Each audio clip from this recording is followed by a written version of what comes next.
Welcome back everyone to Poppin' Often with Lofted. Today, we are going to be looking at a deep dive to Marvel Rivals matchmaking. Now, as I told you guys before, I used to professionally coach League of Legends. Riot was very transparent with their matchmaking as well. And on top of that, I have matchmaking experience on games that I worked with before in the past. So I'm not too new to how matchmaking generally works, but I'm going to be very shocked if they say anything that I've never heard of before. I'm very excited to dive into this. But of course, let's address the elephant in the room.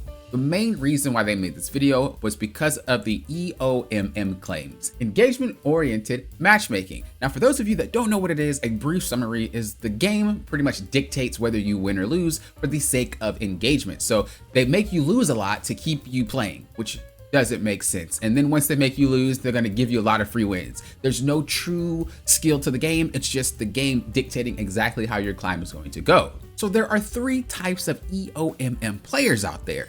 The first type doesn't really understand what EOMM is. They just blame EOMM on everything. So my teammates suck, EOMM. My teammate picks Jeff on my second loss in a row. It's gotta be EOMM. Heaven forbid the player just wants to play Jeff. Oh, my teammate AFK'd, EOMM. Again, I don't really understand how a matchmaking system controls players. It doesn't make sense. I don't boot up my game and EOMM gods just say, Poppin', you are going to lose multiple games today. Press start. Like that doesn't, I just don't understand. So you have a group of people that don't really understand what it is and just kind of, the sky is blue, but it's raining today. EOMM. The second type of player is the player that doesn't really play the game as much, or they don't really play ranked. They're more of a bookworm. So what they like to do is they like to look at paperwork and they like to research, and or this is substituted by players who just watch YouTube creators do it for them. And then they say, well, it's in the papers and it's documented and all that already explained by the developers for this game. It was for a different game, not for this one. Just because a company makes something for one game doesn't mean it's going to be used for the other game. I've actually worked with companies that do that, and let me tell you, that's not how it works. Stuff is made for one game, another is made for another. Then the third type of EOMM players are generally the players that truly understand what EOMM is. They're not using it as an excuse of why they can't climb. They're not using it as an excuse for why they have bad games. They know what it is and they believe in it, which is fine. But it's a very, very small percentage. Like when I look at Reddit, Discord, my comments, other people's comments, these very small few individuals have some realistic claims to it, and they are very well educated, and the way that they express their thoughts and the way that they speak, you could tell like it's someone who believes that it's there, but it's not against the company. It's just like, well, it's a business and this is kind of, and those players I respect the most because they actually have hands-on. They understand what they're talking about. They know how to articulate it, but they do understand it's not why they can't climb. They do understand that it really, if it was real, it only kicks in every now and then, and it's not something that is the majority of your games. Like those are the players that I respect the most because they understand what it is and how it actually impacts a game. They don't just think that because they aren't good enough, it's EOMM and it's not their skill. All right, Xiong, we're back. So now that we got that out the way, let's start the video. Rivals, I'm Zuyong. We've heard your passionate feedback and ongoing discussions about matchmaking and ranking in Marvel Rivals. Your voices matter, and we want to give you a transparent look into how these systems work and what we are doing to improve them. Quick heads up, any numbers used are for illustrative purpose only, and the calculation process is also simplified for easier understanding and does not represent the full detailed formulas. Okay, real quick. So the players that are going to dissect this video, because I've seen it in my comments, there's already players that actively are like, I'm gonna look at this video and I'm gonna it's actually kind of ridiculous how we act like this, honestly. Like, y'all know I tell the truth on this channel, and I'm very honest. It's pretty ridiculous if that's how you look at like a video like this. It's kind of crazy. But anyway, my main issue with matchmaking as to date, I've climbed on PC and on console, so I understand how they both work, and it's generally the same, honestly, which would make sense. It's the same game. I noticed that players are in brackets they don't belong in. And the reason for this is mainly due to season 0 and season 1 handing out ranks. So players just kind of got higher without really much skill. The other thing is being able to squad with players, and they are slowly fixing this by making it so that you can't squad. But that would be another way to inflate yourself. But the main thing that I truly see the most of on why players are climbing but they don't deserve to is character choice. And every role has it. So as an example, people can climb with like Thor or the Hulk by button mashing. And I know you guys hate hearing me say that, but you have to understand, I look at the game at a way deeper level than you guys probably do. But that's because I used to professionally coach games and I used to play pro a long time ago. So the way that you look at the game is totally different. And I understand if you guys don't understand what I'm talking about. But tanks, there's some tanks that do that. When it comes to DPS, a lot of the dive DPS heroes realistically do not understand what they're doing. And I want to make a new series coming soon. So make sure you subscribe if you care. I mean, check my community post. I want to do a new series with you guys, and I can't wait to do that. But it's gonna be fun. But yeah, dive DPS players generally are also someone you could just pick a Magic, Black Panther, Spider-Man, Iron Fist, whatever, and you'll be able to climb pretty much very easily. And then the other thing is like supports like Cloak and Dagger, Rocket. A lot of these characters inflate, and so that is my problem with the game right now. It's not necessarily anything EOMM related, but the game just allows players to climb based off of very weird factors, and it doesn't represent what skill they have. And that's my true complaint with the game. And so I do hope that that tends to get addressed eventually, but we'll see how this works. Let's go. After every competitive match, your score is calculated based on 2 key components: base points and performance points. Okay. Each weighted according to your current rank. The formula looks like this. Oh, he's not going to talk about it. Okay. I was like, I was waiting for him. So first things first, I will say that before they announced how the competitive points work, I did a video on it, and it was exactly what it was before they announced it, which is funny. I knew how it worked before anyone else did. But K equals, I'm pretty sure he's going to explain it now, right? Okay, I was about to say. I also assume there is base points too. This is crazy. Let's go. This depends on match outcome, Yep. your current competitive score. I literally said all this. Competitive score I said the all of enemy this. team. First, the match result determines whether you gain or lose points. Win and you will gain points. Lose and you will lose points. Yeah, obviously. Second, the difference between your competitive score and the enemy team's average competitive score affects how many points you gain or lose. As I said before, this is pretty similar to all the matchmaking games that I've done that have ranked, whether I worked on or, as I said, with League of Legends professionally coaching. This is exactly how they explain theirs too. Every ranked matchmaking generally works about the same, and that's what I said in my video. But let's keep going. If a player's competitive score is lower than that of the enemy team, the system recognizes that the player is challenging a stronger opponent. Exactly. In this case, a victory will grant an extra bonus to the base points, while a defeat will result in fewer points deductions. Explain that in my video as well, and it just makes sense, right? If the game is supposed to be harder, and I explain it like this, it's a 50-50 outcome. The game, every ranked matchmaking system, regardless of what you believe, wants to say 50% chance for one team, 50% chance for the other.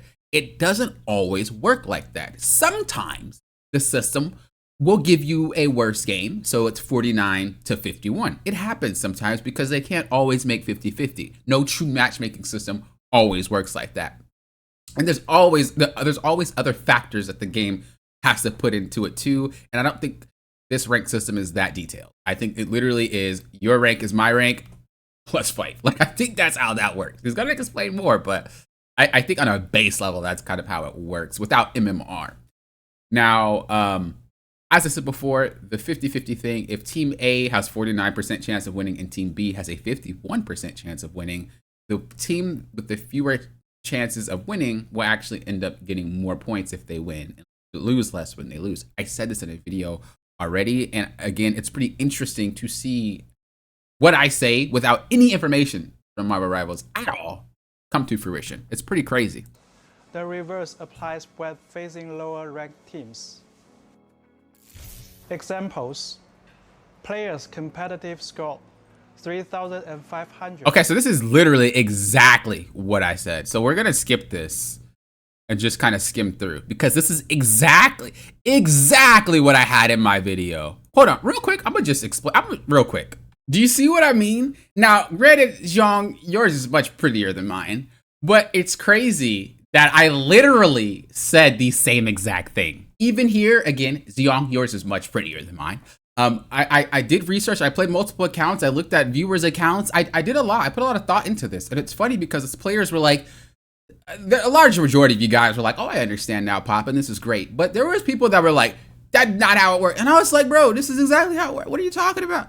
And so it's crazy to see that what I say in my videos actually is how things work. As I said before, I used to work for games that had matchmaking. And based off my based off of my experimenting and whatnot, it was pretty obvious to see how all of this stuff worked. When you already worked with it before, you could kind of see the patterns. This is why I was so confident in saying there's no EOMM, because I've worked and I know what it looks like. I know what it looks like when systems kind of mess you up. All right, so again, we're gonna kind of skip this because we already know how this works too. I made the video on it, and they already come out with a post about this too. If you guys want to watch this, the link will be in the description below. But I kind of already explained all of this in that video. Like, it's pretty eerie how on point I was. Like, it's pretty eerie. But again, I knew it based off of it. Weight of base points and performance points. Again, I'm not really tripping too much about it. I just don't want the video to be very long, and we already explained how this worked in videos before, so if you follow me, you already know. All right, matchmaking system overview. Here we go. This is what I'm more interested about. Our players hail from all corners of the globe, each with different time zones and connection speeds. Balancing fast matchmaking with fair matches has always been our challenge and focus for ongoing improvement. That's pretty much how it works for every ranking game. What it will do based off whatever time and how many people are playing. Let's just say on day one, you play at 12 p.m., middle of the day. You're probably going to get matches in about 30 seconds to a minute, right? But let's just say on day two, you had a long day at work or something like that, and now you come home and you play around like 7 p.m. The matchmaking might look a little bit longer. Now, you might not notice a difference, but a lot of the systems, what they'll do is they'll start relaxing their restrictions. So if you're a gold player and we're funneling to gold, they're going to start relaxing their restrictions and widening it up more so that way you can find a game, but it is bringing in less skillful players and or more skillful players to be in your match. It doesn't happen too frequently, and when it does pull, especially because this game has a lot of players, it doesn't pull too far like other games. If you played For Honor, as an example, when they relax, it's wide, but that's because of the player base pool and things like that. But I'm pretty sure he's going to explain this. Let me shut up. This is just a fascinating thing. Like, matchmaking has always been fascinating to me. In Marvel Rivals, players are matched based on server node selection, team composition, competitive score. Team composition? I'm going to assume this means they're squadded. Once matchmaking starts, the system looks for opponents on your chosen server or servers. As wait time increases, the system gradually expands the search to higher and lower ranks, helping you get into a match promptly.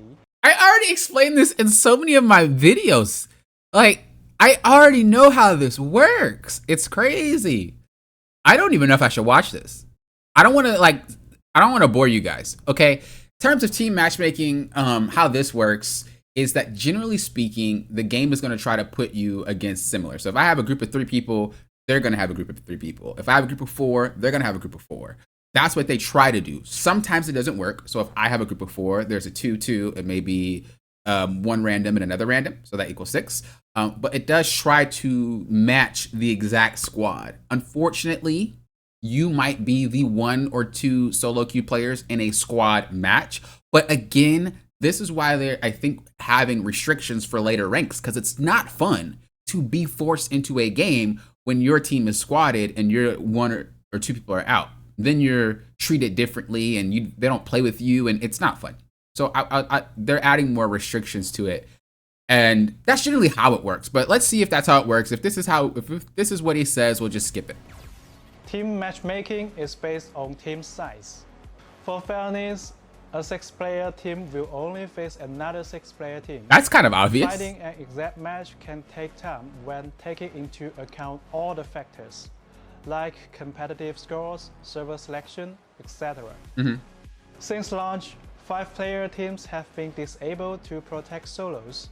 For other team size, the system opens up to more combinations as wait time increases.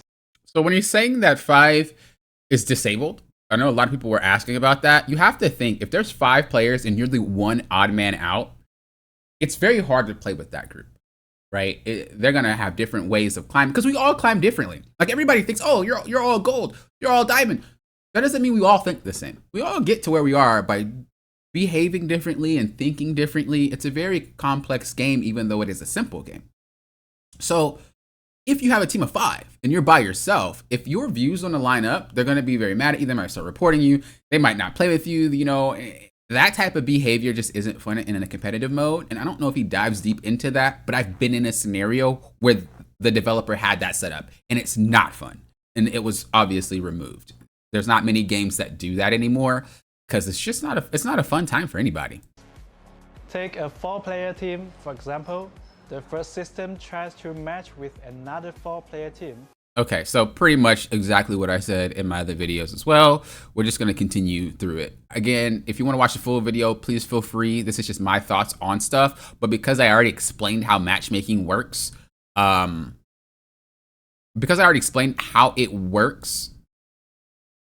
this isn't new to me. Match begins. The role selections are as follows. Side A, the 3-player team picks a Vanguard player A, Duelist player B, and Strategist player C. The 2-player team chooses a Vanguard and a Duelist. Player F, a Duelist main, sticks with his preferred role instead of filling the missing Strategist slot. I'm actually glad he says this, because again, 99.9% of players think that when people do this, it's EOMM. Bro, it's the player behavior.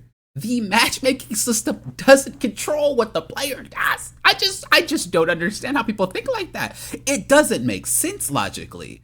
If I queue into Marvel Rivals and I say, today I'm playing Duelist, I don't give a dang what anybody else says. How is that EOMM? It doesn't make sense. And that's why I said, like, we're never going to have good players in ranked until majority of the player base like gets this out of their head. That doesn't make sense. Oh, my team, I want to play Jeff today. I'm not playing anything else other than Jeff. EOMM. How? The dude just wants to play Jeff. It doesn't make sense, y'all, at all. So anyone who believes in it that way, in terms of my team AFK'd, my team rage quit, my team this and that, it's player behavior. My teammate went 4-11. Player behavior. It is not EOMM. You can't control. I'm glad he said this, because, like, bro, it doesn't make sense to me. If I don't play a role and I'm forced to play that role, I obviously will not be as good as I was on any other role that I climb with. That's not EOMM. That's just, logically speaking, how players have specific skill sets. It's wild. But obviously we knew this. Like, if you're off role, you're gonna suck. Clearly. I'm not going to look at that just because it's pointless. We already know this. I already explained it in other videos. Recently, we have received a lot of feedback from the community. Please talk about people who don't belong. That our matchmaking system employs EOMM, engagement optimized matchmaking. This would imply manipulating the matchmaking queue to keep players' win rates around 50%, ensuring they remain engaged in the game. We want to be clear. Which doesn't make sense. Bro, if I can smurf and get an account higher with more than 50%, make it make sense, dog. It doesn't make clear. Marvel Rivals does not use EOMM. I actually just want to say it's kind of foolish that they have to do this. This whole entire video, as I said before, it wasn't meant for people like me, someone who truly wants to understand matchmaking. It's just meant for the people who don't understand what EOMM is, and they're very ignorant about how it works. And so the fact that they have to make this video to explain what people are even like, that is sad. That is sad, bro. I just can't. So, why do some matches feel uneven? It's super sad. Why do certain players encounter win or loss streaks? We would like to take this opportunity to provide some insights. It better not be something super simple, bro. The confusion for everyone. Because it's pretty obvious why that happens. But let's see what he says. Come on. In a competitive two-sided game, the fewer players on each side, the more accurately the competitive score reflects individual skill. However, as team size increases, this accuracy drops, since even if both teams have identical average scores, other factors like teamwork and coordination can sway the outcome. So inflation. Literally squatting with people is inflation. I don't even know why we have squatting. Like, there should be 2 modes, bro. You should have solo, duo, and then squads. I don't understand why we're like, it's pretty obvious players can climb with a squad. And I'm not even upset that that's a thing, but it definitely explains why a lot of players are inflated, right? Also their character choices. But Xiong, I'm gonna let you talk, Xiong. What you got? Additionally, because we don't lock roles, players might end up playing a role they are less comfortable with, which we already know. Which means they may not perform at their rank's full potential. Even if you are assigned your preferred role, playing a hero you are less skilled with can also affect your impact in the match. This is what I don't get. Like, bro, Xiong, netease, everybody that works there, props to you guys. But it's ridiculous how much baby talk he's using right now. It's actually ridiculous how much baby talk he's doing right now. Like, not in terms of like his speech or anything like that, but the way that he's explaining it isn't meant for anyone that's sane, bro. This is just meant for the, let me let it play. This is ridiculous that we have to make a video like this to explain the obvious. So, why don't we add role queue? First, we believe that allowing players the freedom to play as their favorite superheroes and team up with others to create diverse creative team compass encourages more varied strategies and gameplay. I don't think we need a role queue, but I do think that they should add a matchmaking system that tries to fit you to your role. You know what I mean? Like, if I'm a duelist player, make sure that maybe there's not a full squad of duelists. You know what I mean? Just something simple like that. I don't know how simple that would be, but I just mean something like that. Second, adding role-based matchmaking would significantly increase queue times. We know this. While still failing to fully eliminate skill discrepancies between matches. Where there are choices, there will be differences. Exactly. What I was saying, he's basically saying it's player behavior, bro. Shut up. Okay? If someone sucks at your game, it's because they choose to suck. It has nothing to do with the matchmaking system. They're playing characters they don't know how to play. They're playing roles they don't know how to play. They're tired. They're sleepy. They're hungry. Popping tired and sleepy is kind of the same thing. It's not physically tired or mentally tired. Like, there's a lot of reasons, bro. They're drunk. They ate a lot, so now their like reactions are slower. Bro, there's so much.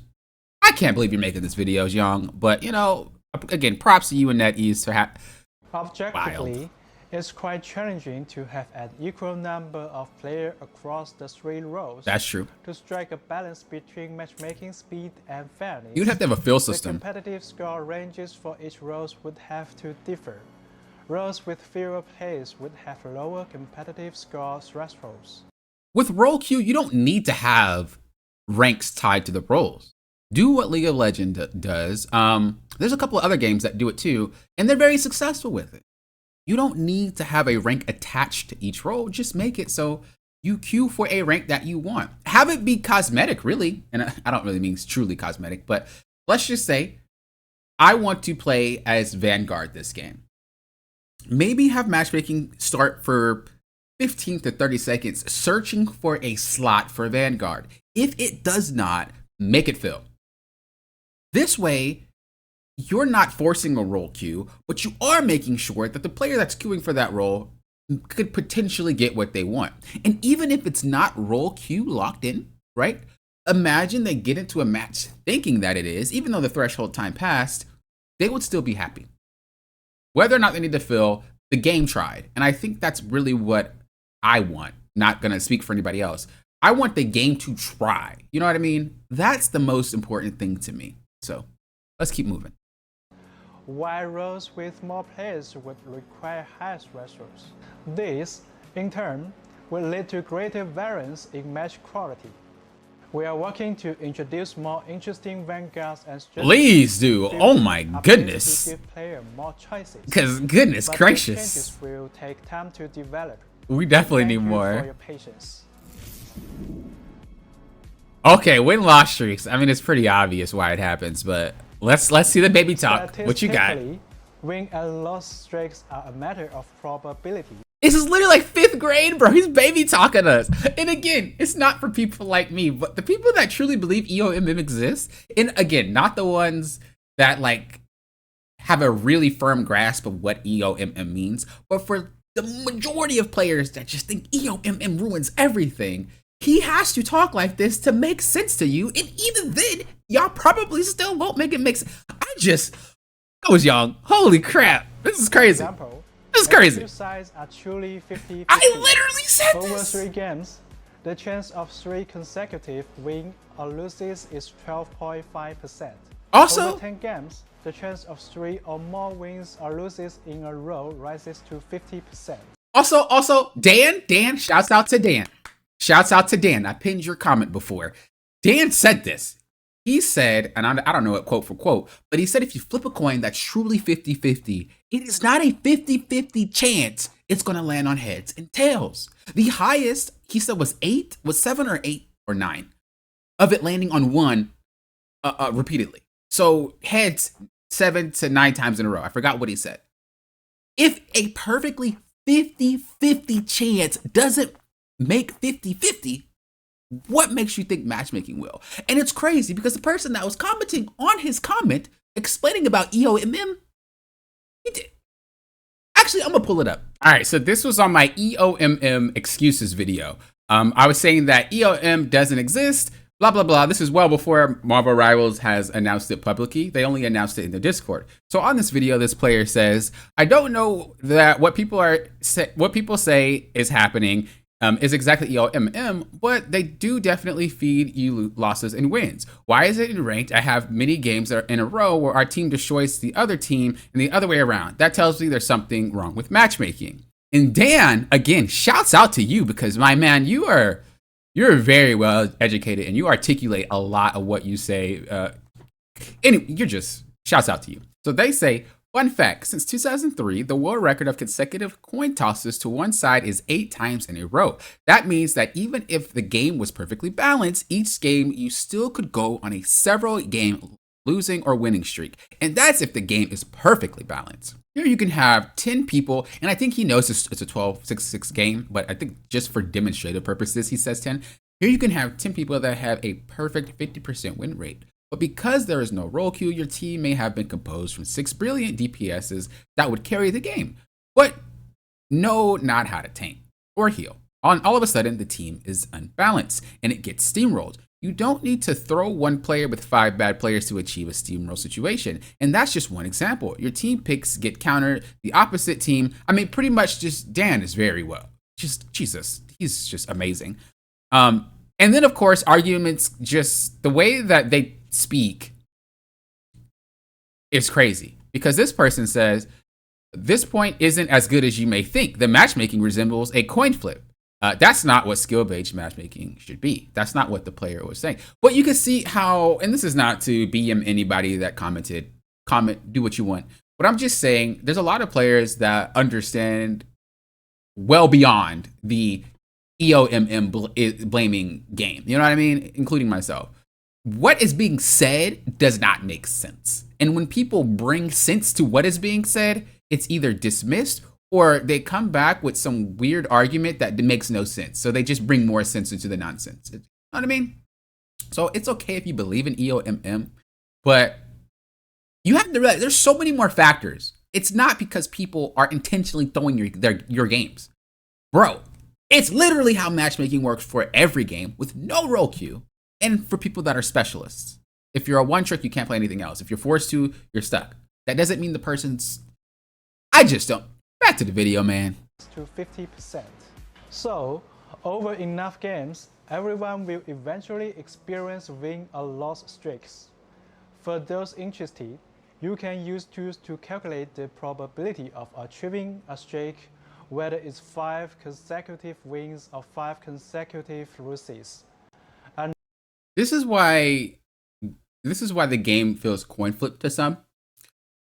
If you are at a 50% win rate, it means you're at the exact place that you need to be for your skill level. If you're no better or no worse, you will remain in that spot. If you're constantly playing at a 50% skill level, this means you are not impacting your matches for better or worse.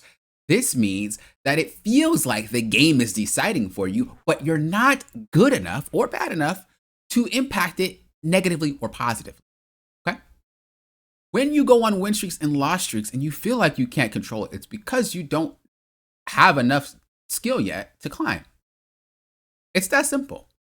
If I'm playing Rocket and I sit there and play, it is up to chance because I'm not impacting the match. Now, if the Rocket player times his ultimate, times his BRB, goes and starts shooting, right? Now you're impacting the match for negative or positive. If you start dying over and over, well then, you know. But for if you start getting KOs more and you're really helping your team, it's more positive. You know what I mean? So if you're someone who feels like games are coin flip, it does feel like that because you're not doing anything to impact it, whether it's negative or positive. You're exactly where you're supposed to be. Nothing to do with win-loss streaks, just gotta get better. The different win rate scenarios over 10 matches. Of course, the game isn't pure math. Several in-game factors can increase the likelihood and impact of streaks, making these experiences feel more pronounced. For example, team average scores are rarely perfectly balanced. I said that already. Actually, win rates may not be exactly 50%. I said that too. When queuing consecutively, you may face some of the same players in back-to-back games. That's true. You may face some of the players, and this is more of a high rank thing, but also good players will avoid bad players. And when I say bad, I don't mean if they just KO repeatedly. No, some people pick characters that they don't like. I've avoided off of that. Some people have really poor ultimate management. I've avoided off of that. You see it on stream. So if multiple people are avoiding you because they don't like you, whether it's how you speak, if you're aggressive, if it's your gameplay, well, then now you're going to be feeling like, oh, I'm on a bad team. Well, if there's 20 or 30 people avoiding you, and they also avoid that other group, you're just playing with bad players. Or people that don't want to be together. This is why if it's, oh, my teams are always horrible. You got to avoid it. Especially if you're high rank, because the pool up there is small. You guys know, if you guys are Eternity, one above all, I think even Celestial, it's pretty, you run into the same people.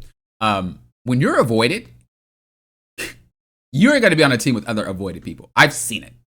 And I've won those games because I avoided them. It's not necessarily just, I'm on a bad team. You're just avoided, my friend. That's all. Which can carry over the outcome chance from previous matches. This is even more common in team matchmaking, where the pool of available combinations is smaller, especially during off-peak hours or in less populated regions. Pretty much, yeah. Even if the probability of a streak occurring is just 1%, Marvel Rivals' large player base means many will experience that. True. Final thoughts, what you got? We are constantly analyzing feedback and refining our systems. Your trust and input help us shape a better experience. Thank you for being part of the Marvel Rivals community. We are excited to keep improving with you. It's pretty obvious that, again, they made this video for not people that are interested. I mean, it is pretty interesting, don't get me wrong, but I think if you understand matchmaking at a basic level, everything that he said was kind of something you already knew. This video was more like made for people who believe in EOMM and don't really understand the complexities of matchmaking, and they don't understand. Players just don't understand a lot. You know what I mean? And that's perfectly okay. But as I said before, there's a lot of inflation that happens in this game, and it makes people perceive that they're better than they are. And I talked about this in a previous video a couple of days ago. The community actually isn't as good as they think they are, and the ones that believe in EOMM are usually way worse. It's lower than the basic. And this is strictly because they play heroes that are broken, like Magic, Iron Fist, whatever. They play these heroes that inflate. Or they tend to squat up, and a lot of their skill isn't reflected in the game. That's why I said we either need a new mode or we need to do something to remove some of this inflation, add MMR, add placement, something like that. So that way we can have more cohesive and coherent matchmaking rather than kind of what we have now. I know that they're trying, and I know, I don't know. It's a hard one. It's a hard one. I do know it's a hard one, but I still feel like people are going to think EOMM is real because majority of the people that think that it is real don't understand what it is. So it doesn't matter how many videos that Rivals makes of this. They don't understand what it is in the first place. So the information he's providing isn't enough to reduce the claim because they don't really understand it anyway. But anywho, hope you guys enjoyed the video. As always, if you guys are interested in the next dev blog that's coming out, make sure you subscribe because I am going to be reviewing all dev blogs. Until next time, you know what I always say. You guys do what? Popping often. Will often.